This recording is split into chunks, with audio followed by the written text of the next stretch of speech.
The following clip is from the North to South Show, live every Monday and Wednesday at 7 o'clock Eastern Standard Time, where we talk SEC football everything. Now, we'd love to have you out for next show, but for now, hit that like button down below, hit that subscribe button, and enjoy this clip. Some more Georgia Bulldogs football, and more importantly, focusing in on JT Daniels, because there are a lot of Georgia Bulldog fans who feel strongly that JT will win the Heisman this year.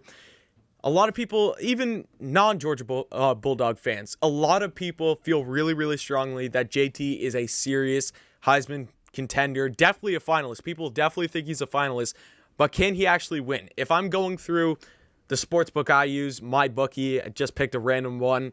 MyBookie right now, here are their odds. They have Spencer Rattler plus 350. They have Bryce Young plus 550, and then they have DJ Uiagalelei plus 700, and then tied for third with DJ, they have JT Daniels at plus 700. I mean, also in this conversation, you'd have guys like Sam Howell would be there, obviously. You're going to have like running backs like Breece Hall will probably be there, Isaiah Spiller, Kevin Harris was in there. I look at other quarterbacks, probably, I don't know about Desmond Ridder. He could probably be in that scenario.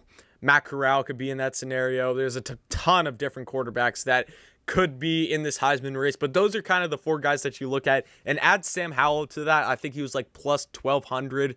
I look at those five guys right there, and those are my most probable Heisman winners for next season, 110%.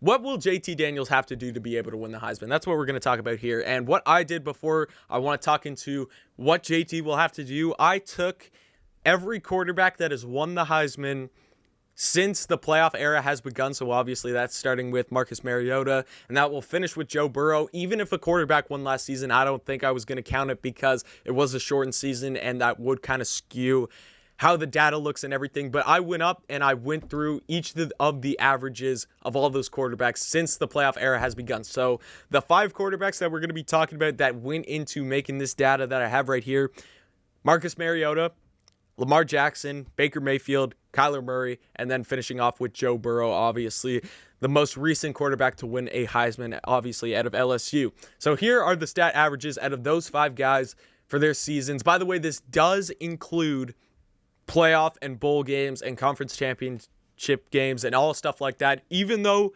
this year we are going to have the conference championship games before the voting ends, which last year I'm pretty sure was the opposite, just because of how late the conference champions went.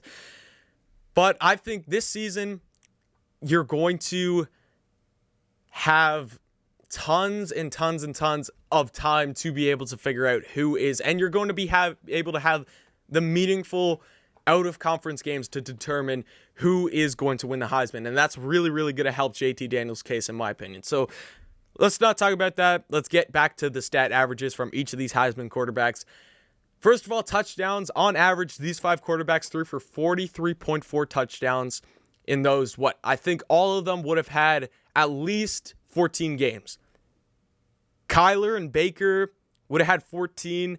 Actually, I think Lamar only had 13 games because they didn't win the division, I'm pretty sure, that season, and they did not make the playoffs, so I think they would have only had 13 games when you add in their bowl game. Marcus Mariota had 15, Joe Burrow had 15, and then Kyler and Baker would have only had 14 because they did not make the national championship. So there's a bit of a game gap there, but it's only 2 games. So 43.4 touchdowns on average for these five quarterbacks, 4,531 yards passing for each of these five quarterbacks, 6.4 interceptions on average, and then average completion percentage of 68.1.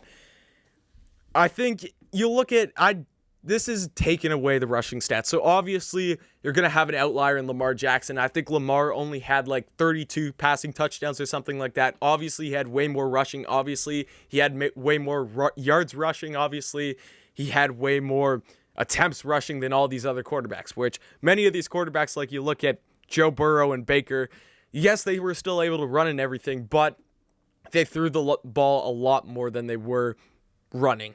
It's just how it worked with them. So Lamar is kind of an outlier. He kind of skewed this. Also, Joe Burrow was an outlier. I mean, the guy threw 60 touchdowns. I think Kyler and Baker were somewhere around the 42, 43 mark, and I think Mariota was also around that. I think he was like 40, 41, something like that.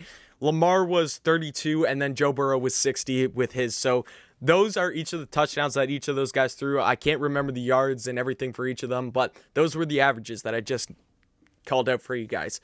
What will JT Daniels need to be able to win the Heisman? I have all the stats here. I have what I think he'll need to do stat-wise, and then I think he'll also have to do playing-wise, and the success of Georgia and how Georgia does next season, I think will actually play a big, big role into JT Daniels' ultimate fate with the Heisman Trophy, because I think it does. For, like, you look at many of these quarterbacks, take out Lamar Jackson. Like, Lamar Jackson, they didn't make the playoffs. He still won the Heisman. Joe Burrow, national champion. Kyler Murray makes the playoffs. Baker Mayfield makes the playoffs. Marcus Mariota makes the national championship. And the playoffs don't matter for the Heisman because the Heisman is already determined before the playoffs. So just making the playoff alone and winning your conference championship and everything like that plays a huge role into how Heismans are determined most of the time. So what I have for JT Daniels to win the Heisman, I'll go through the stats first. I think he needs at least 4,250 yards passing to be able to win the Heisman.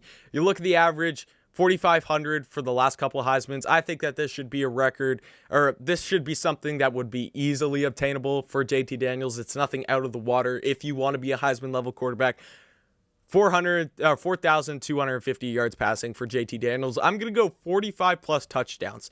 The average was 43.4. I think JT, especially with what he has at Georgia this season, could go for over that. I think he could touch 50 touchdowns next season, depending on how well he does.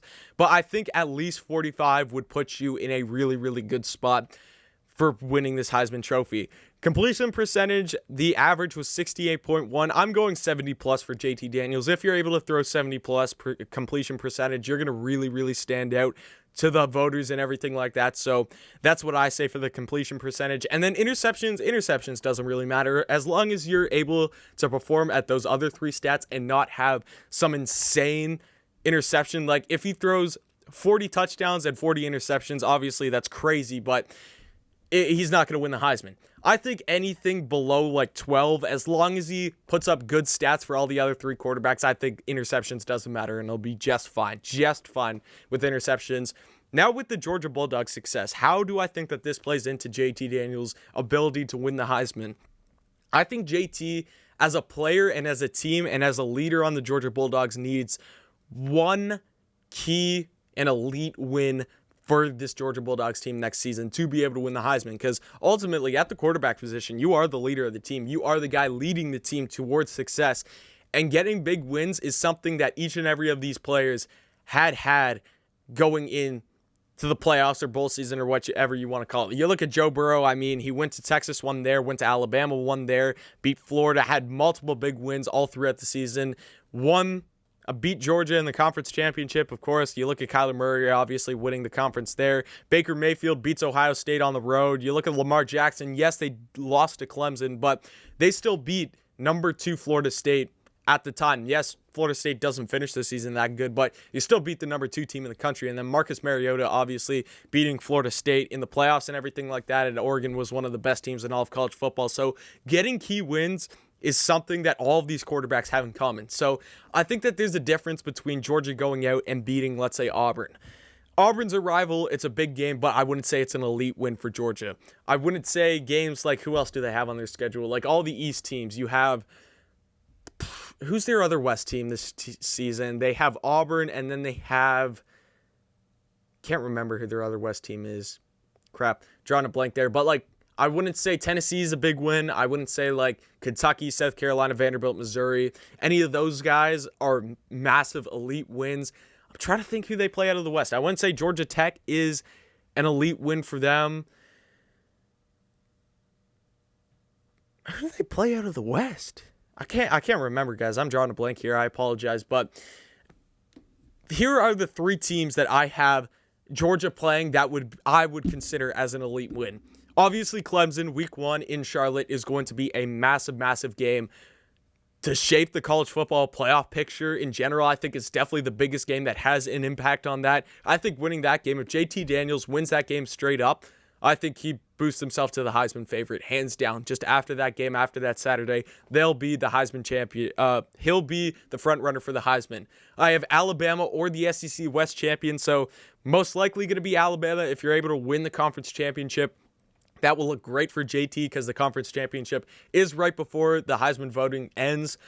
Or an SEC West champion, so I'm looking like Texas A&M, I'm looking LSU, whoever the best team is out of the SEC West. I will say that is an elite win if they're able to win the conference championship. And I have maybe Florida. I have Florida with a question mark. It all depends on how Florida does this year. I still have not wrapped my head fully around what I am confident in Florida being this season. It's a rivalry game. It's a big game, don't get me wrong. But is Florida going to be at the level as Clemson and Alabama this season? I honestly can't say. So that's why I have a question mark on those one. But I think definitely if you beat Clemson or you win the conference championship, you are going to have that one elite win. He needs at least one. He can have a loss under his belt. I say he can lose to Clemson and still win the SEC championship and still easily be in the Heisman race for sure. He could beat Clemson, lose to Alabama in the SEC championship. Obviously, that would boost Bryce Young's stock a lot, but I still think he'd be in there. I just think that you have to beat at least one of those teams. You can't lose to all of them. You can't lose to Clemson and Alabama and then still win the Heisman.